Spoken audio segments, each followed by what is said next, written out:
Here's how to paint a beginner sunset on the lake. I'm going to do this one in a little bit more real time today. Grab your mop brush. My mop brush, by the way, is just a makeup brush that you can get from the dollar store, but it's great for blending things like sunsets. I'm going to dip into yellow and white. This is acrylic craft paint. And a little over halfway down my paper, I'm going to do back and forth strokes. See how I'm connecting the sides of the paper? This is important so you don't get any choppy brush stroke lines. It's just going right off the sides. And I'm using the yellow and white together. I'm mixing it on the paper, not on the plate. Once you have a couple brush strokes of yellow, I'm going to also dip into orange. But notice I didn't wash my brush, so I have orange and yellow on my brush at the same time. I'm going to start doing back and forth strokes, but I'm overlapping it with the yellow layer. See where the two meet? I want to blend that, so then without washing my brush again, I'm going to start only dipping into the yellow and white and bringing it down. I am going to deepen my yellow layer, so that means I can keep the orange brush, but if you wanted to keep it brighter, all you would have to do is take a clean mop brush, just dampen it a little bit, and go over the line without any paint. As long as you do that before the two layers dry, it should blend without making the yellow too dark. I like deeper sunsets though, so I just deepened the entire thing. And then I'm going to save the top part of my sky for the cool colors. Starting to look like a sunset, I'm going to take the same brush but start dipping into some pink and doing back and forth strokes above my orange, blending it into it just a little bit. See where I overlapped it? It blended really nicely. I don't even have to go back and dip in for some orange because it was still wet. And then I'm going to keep moving up with some darker purple, bringing that over the pink a little bit. See how that blended? And then keep doing back and forth strokes till we get to the very top. Now you could keep it just really dark purple at the very top. I'm also going to dip into a little bit of light blue just to do something a little different. But notice I kept my warm colors and my cool colors separate. And once you have that blended, you're finished with your sunset. So we have to dry it then. Acrylic craft paint dries really, really fast, so I just take a hair dryer and that speeds it up really, really nicely. You only have to dry it for about 30 to 60 seconds to touch, and then we can start adding details. The next detail we're going to add in this painting is a sun, and let me show you one of my favorite tools. It's a pouncer or a spouncer sponge, which is just a round sponge on a stick. And you use it like a stamp. So I'm going to load up the round part with 3 different colors: bright yellow, dark yellow, and white. I like to call this an omelet sun. They're all on there. And just pick a spot for your sun, press down, twist, and pull up.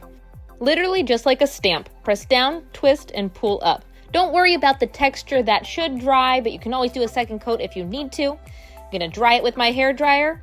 And then let's do the water. The water's just as easy as the sky. I'm going to take a clean mop brush with a light and a dark blue and a little bit of white. All 3 are on my brush. And right underneath the yellow, I'm going to do back and forth strokes. See how those colors blended? Don't go back and forth too many times because that's going to blend all the blues together into a single shade.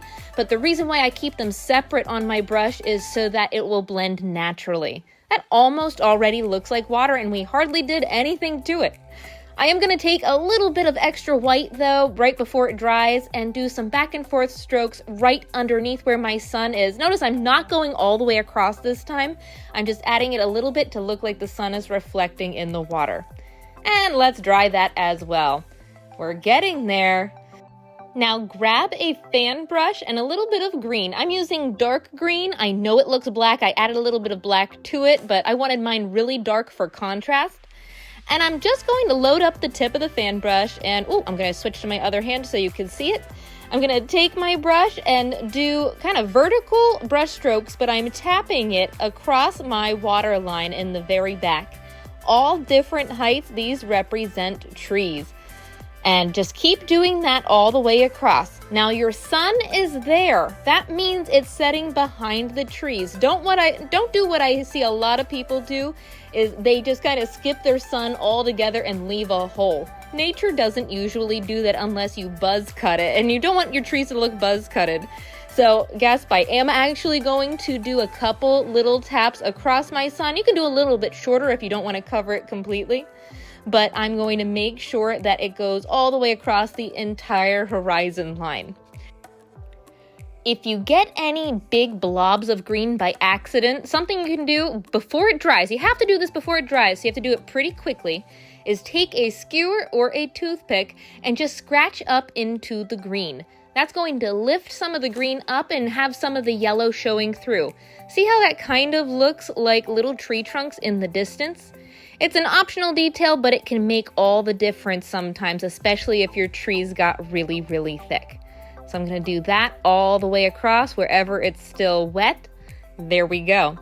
There's my tree line. Now the bottoms look a little funny, don't they? So I'm going to take a round brush now, and this is just pure black. I'm going to do a line underneath the trees. We're basically going to plant them and make sure they have a base instead of just little tiny wisps sticking out at the bottom. You could leave the little wisps because they kind of look like a reflection of the trees in the water. But once I get my straight line in here, I love that contrast. Didn't that change the whole painting, by the way? Adding a horizon line in a high contrast painting makes all the difference. But before the black dries, I'm going to dip into the colors I used for my water and blend some of that blue into it. See how that just blends that crisp black line and makes it look like the trees and the land or whatever island we're looking at is just reflecting into the water instead of just a clean, straight black line. Bringing that blue up into the black a little bit too, so you just have a little bit of pure black up near the base of the trees. And you can blend that down into the water however you want. I don't want my water to get too dark though, so I'm only going to go down to about there and then maybe fix up a little bit more with my round brush and just the brighter blue. And you could keep it this way, but another thing you could do is I cleaned off my round brush and took just a little bit of yellow and white, and I'm going to do a couple smaller strokes even in where I did that white reflection already, but right underneath where the sun is. That way you get a little bit of color into the water as well. Don't forget to make it your own. You can make it this one as detailed or as simple as you want. I've even had people add birds in the sky. Now, this painting was a test. I hope you enjoyed it. This was my first time filming a horizontal painting, which a lot of you said you prefer this method. Let me know what you think. I'm probably going to start mixing in some horizontal with my regular content or my regular style. Another thing you should know is when I use paper, I am usually practicing, and when you use paper, you have to wait until the next day to take off the tape. That way it dries flat and you don't rip your painting. That's what you see me doing here. This is the next day after I filmed this one. I've taught both on canvas and on paper, so this painting can work for any of those if you have canvas you want to paint it on. It is a great one to do with kids or just beginners in general. I love the colors.